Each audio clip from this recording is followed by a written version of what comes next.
If your child is suffering from ADHD or ADD, then watch this video till the end. Let's understand what is ADD, Attention Deficit Disorder, and ADHD, Attention Deficit Hyperactivity Disorder. This is generally characterized by inappropriate level of attention, concentration, activity, distractibility, and impulsivity.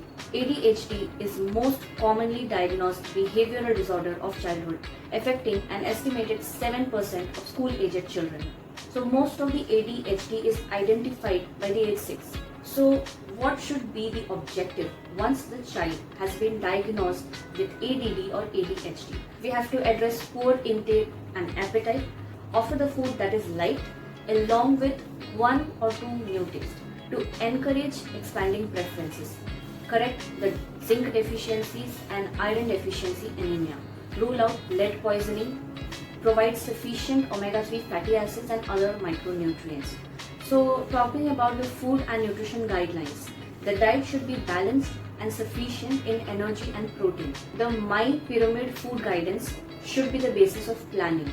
Omit any food allergens that have been medically diagnosed and verified. Elimination of sugar is not required. Moderation is the key. Small, frequent, healthy meals or snacks can be beneficial. Essential fatty acid supplementation may be useful. Plenty of whole grains, low-fat dairy, fruits, vegetables in greater proportion than sugary foods to provide more micronutrients and phytochemicals. Good food sources of zinc and iron, especially for children with limited diet or food chats. Many kids may not eat meats, poultry, eggs, fortified cereals in sufficient amount. Let's learn about the common drugs and their side effects. There are stimulants such as Ritalin that have been used for many years, but they may also cause weight loss, appetite, sleep problems or irritability.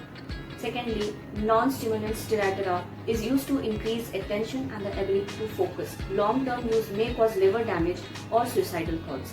So there has to be a careful monitoring.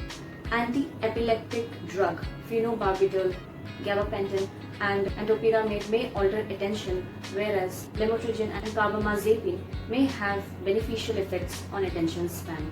Mood stabilizers, beta blockers, serotonin reuptake inhibitors be used in managing aggression or self-injury.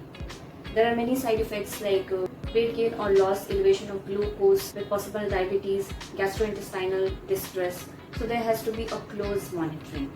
So what are the herbs, botanical and supplements? Many parents try complementary medicine as an alternative to stimulant medicine, as the marketing for herbal remedies, elimination diet food supplements for ADHD has increased.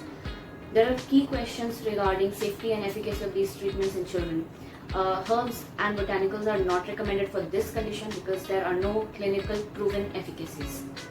Talking about the care management, so different causes of the symptoms of ADD may include allergies, food intolerance, anxiety, depression, family problems, poor discipline or acute illness.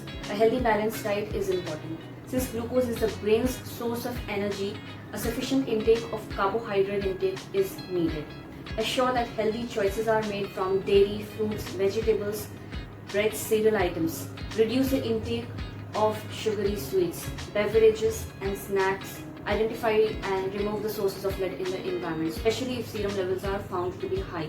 Essential fatty acids are important, including adequate amount of fats in the daily diet. Zinc intake also plays an important role. Children need clear, consistent rules, and they are to be praised when rules are being followed.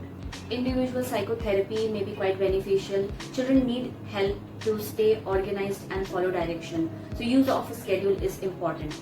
Organize everyday items. Use notebook organizers. So this was all about ADHD or ADD. In the next video, we are going to talk about autism spectrum disorder. Till then, take care and I'll see you guys in my next video.